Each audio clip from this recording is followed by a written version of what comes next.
know the tide can still be turned. Just open up your eyes and see the lesson to be learned.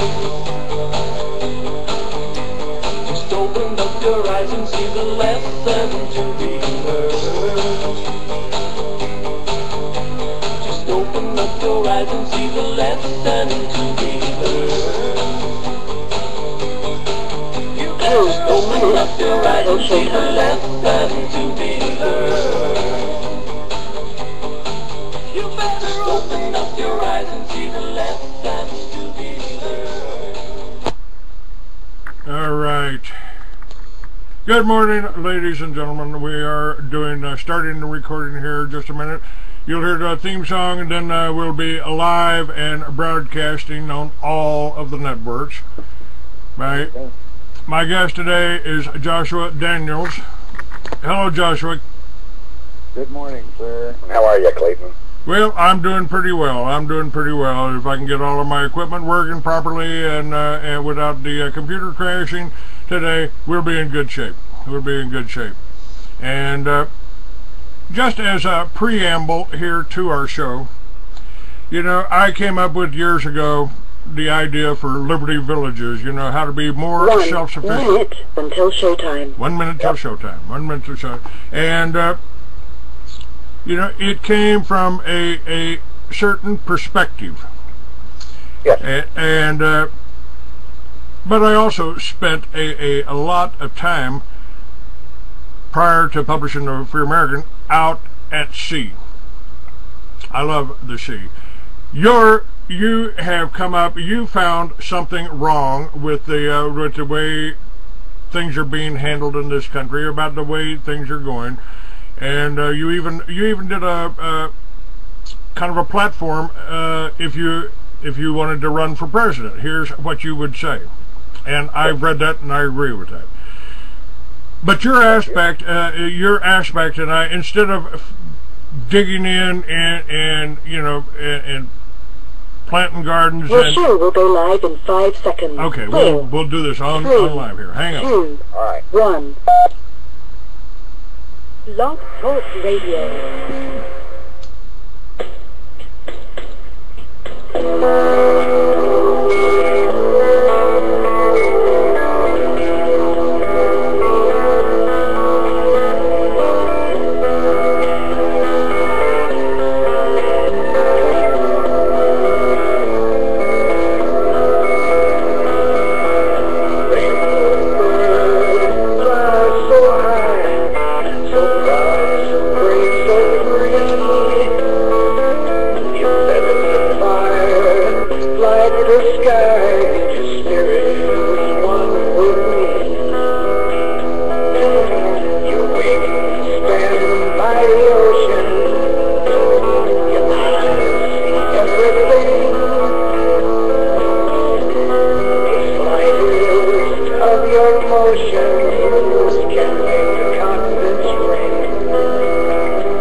Good morning, ladies and gentlemen. Welcome to another edition of the Free American Hour. I'm your host, Clay Douglas.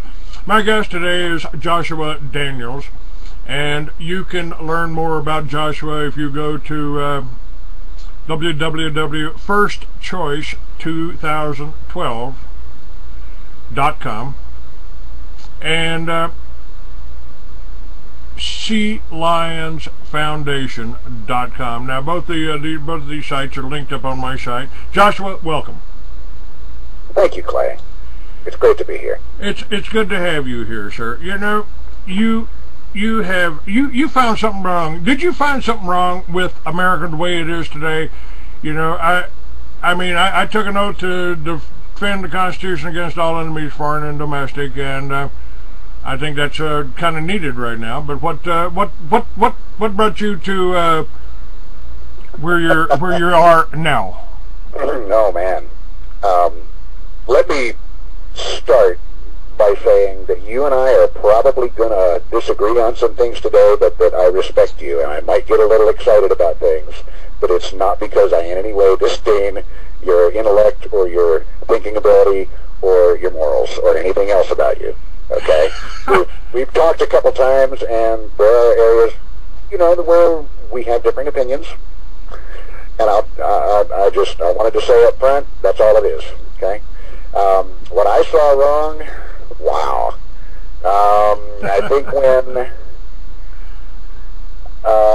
probably first time I filled the gas tank in my car and I discovered the idea of measuring your gas mileage, and then thinking, now wait a minute, there are all kinds of ways that I learned about in high school science class that we could do this so I didn't have to go get money from someone who treats me with disdain because I make less money than he does to buy this fuel for this car. What's wrong with this picture?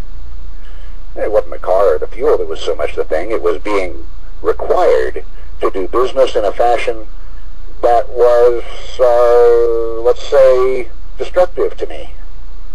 That should not be. Well, people used to be able to make their own fuel right there from their crops on their farm and run their tractors or their Model A's or Model T's on alcohol. But then they became criminals. Then they became bootleggers or moonshiners. That's right. Try that today, and you'll find out why they call it a SWAT team. Oh yeah. Yeah, they don't just show up and write you a ticket and give you a court appearance either. They come in fully loaded with armor and everything. They're going to make sure that you know you are a slave. Oh yeah.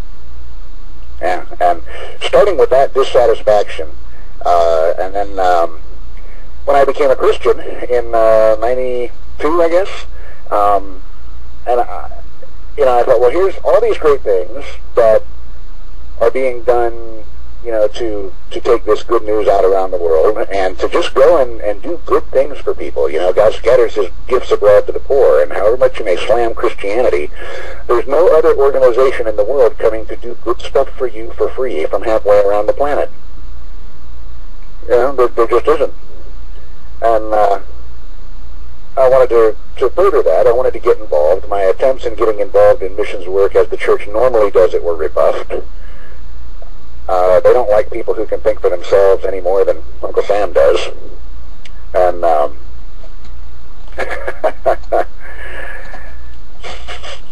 so, you know, it was kind of a longish development, but in about 02, I began working on a means of doing what needed done without cash support from home, because that was the big thing that I knew I was never going to get. There was never going to be any churches sending me a monthly check to help keep me alive out in the field. And then I realized I needed other people's help, which meant an organization, and then that required a plan, and then a plan required a method, and so on and so on. So here we are 9 years later, in discussions actually this week with some backers in California who are interested in the Sea Lions Foundation, interested in helping get it on the map. And I believe that we're going to come through with funding, and I'm going to sign up 100 members a week for the next 20 weeks. Because I'm going to take my motorhome and trailer and go around the nation. We're going to be doing business. The Sea Lions Foundation has a commercial arm called Sound Wisdom. That's a, if I may, www.sound-wisdom.com. We make the world's only 5,000 watt solar powered generator system that is expandable.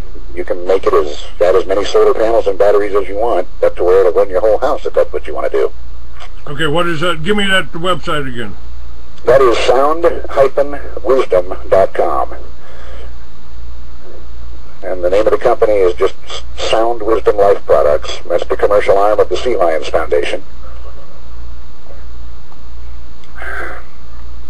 We're the solar suppliers for Liberty Villages.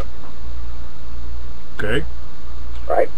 And ours is the only system out there that is A, portable, B, plug-and-play expandable. When you get solar panels, At least from us. Other companies don't do them quite so simply. It comes with two wires. One is red, one is black. Red is positive. On the back of the SG-1 are two junction blocks. There's a hole, and you loosen the screw in the hole, slide the wire in, tighten down the screw. You're done. It's connected. Batteries are equally simple. You can add as many batteries. You can have a battery bank with 500 batteries in it. Now, our manual shows you how to do that. You know, I've always wondered. This is fairly simple to install. I mean, you know, I've had this vision because we've got a source manufacturer in the United States for teepees. I said, well, man, you know, the Indians lived in those things for 10,000 years. You know, what if you put solar around the top of that teepee? Mm-hmm. I mean, what then? And if you got a garden in the backyard, what do you need the government for? What do you need? What do you need the banksters for? You know. Oh, government's a wonderful racket. You need government to protect you from other governments.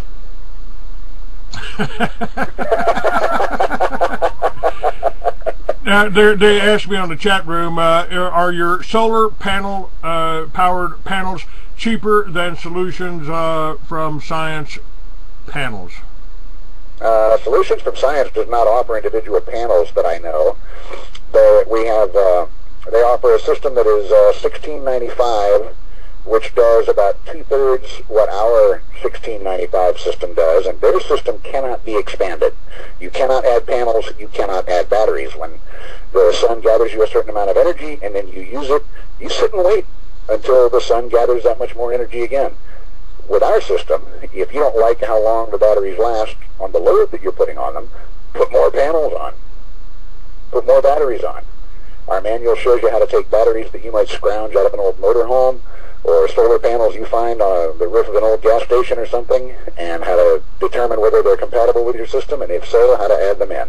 Okay, now how much does your system start out as? $16.95. $16.95. Yeah, that's the SG Lightning. That'll give you. It says on the website 2,500 watts, but we've actually just switched over to a higher quality inverter that's 2,300 watts, and it'll give you a peak of 4,600 watts.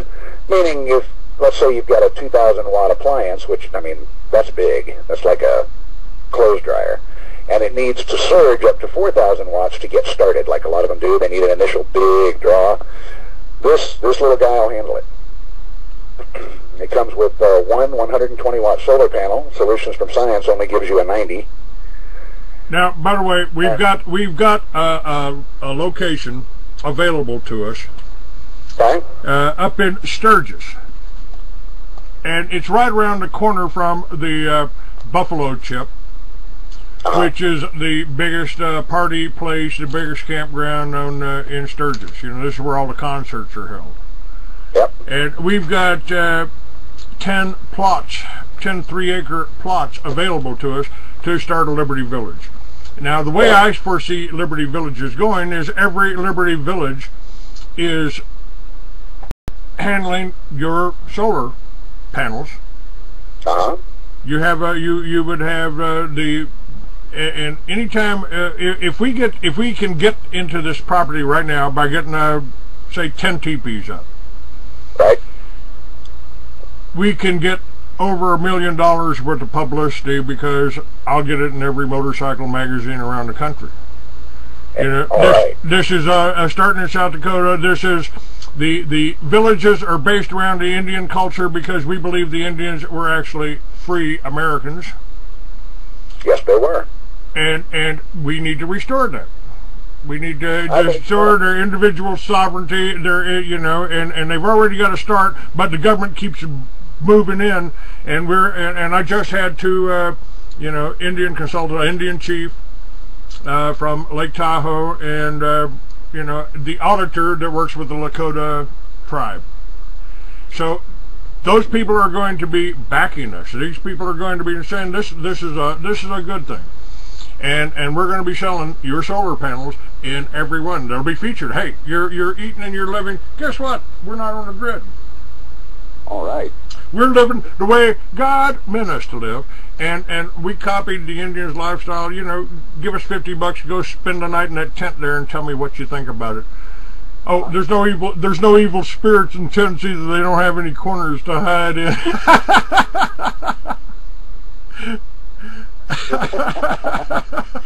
You know, there are some people who hear those things in Indian legend and lore, and they think they were serious. But you know, I've been a student of history for a long time. Everybody's always had their ghost stories. And when you hear them young enough, adult, you might still cringe a little bit. You might throw the salt over your shoulder or whatever, but that doesn't mean you really believe it. It means it was ingrained early. I think they made the teepees round because it was practical. Now, they're asking any financing for panels. Not yet. Okay.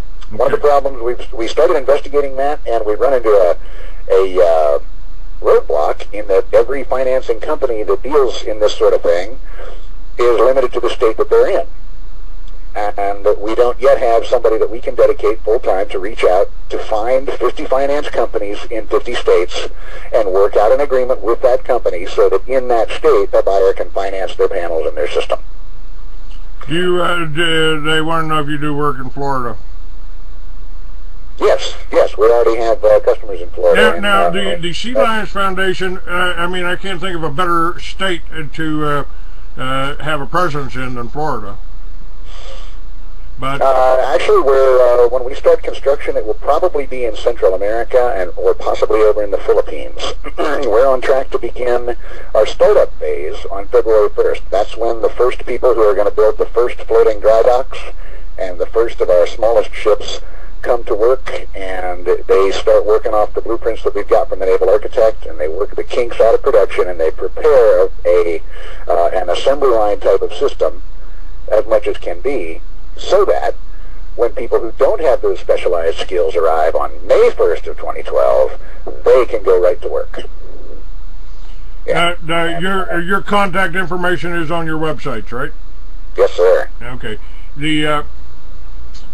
Now, let me check this. All right. I've got about 10 minutes left on this segment, this half, and okay. Then I got to switch cameras. But spend this time telling my audience here, our audience, what you're planning here, because to me, this is your concept is as appealing as my land-based Liberty Villages. Thank you. In some ways, even more. I mean, the character in the novels that I wrote 10 years ago, you know, lives on a boat.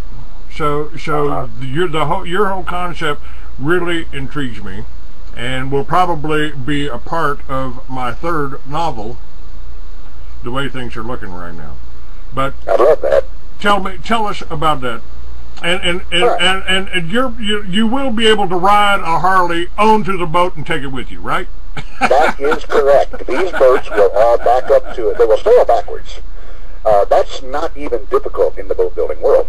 They'll sail backwards, and their catamaran configuration, which I know when people think of that, they think of a little tiny crushed up bedroom tucked away inside a little catamaran hull, and that's not the way these are. The living room on our smallest one is 15 by 20 with a ceiling that it slopes a little bit off to the side. It starts at about 4 feet and goes up to 10. Yeah, these are big boats. But it'll back up to any beach or river or boat launch and put down a ramp and open up its onboard garage. And you drive your Harley, you drive your pickup truck, your Jeep, your car, whatever it is that you're driving, drive it on up in there. If you drive a horse up in there, it will function as a horse stall, but the horse may not be very happy on a prolonged journey. Okay? So, if you're going to do a little island hopping, you know, maybe a horse might be the thing for you. Otherwise, you might want to stick to motor vehicles. But yes, bring your Harley. And on our medium and our largest one, there's enough space on there that you can set up a workshop and build yourself an ultralight aircraft out of bamboo and silk. Absolutely. Now, how are these boats? You know, I had 28-foot Hatteras with a fly bridge, gold pin rods and reels, and the whole bit out there. Spent a lot of time out in the Gulf Stream. Yep. But it took a lot of gasoline. I couldn't afford it today. I couldn't afford to do that today. I couldn't afford to keep it on the dock there. I couldn't afford to go out fishing every day like I used to. Yep. Long time ago, probably back in the 40s, somebody looked at an airplane wing and said, wait a minute, when wind strikes that wing, it creates lift, but if I turn that wing sideways, we call that thrust, just like a sail makes.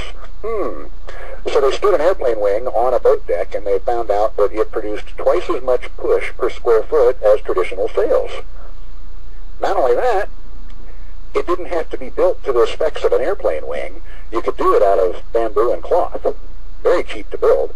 And it required no seamanship skills. You don't have to learn all these funky nuts and pulleys and ropes and everything that go with ordinary sails, because when one of these things is on deck of your ship, all you have to do is rotate it to the angle of attack that you want it to have on the wind.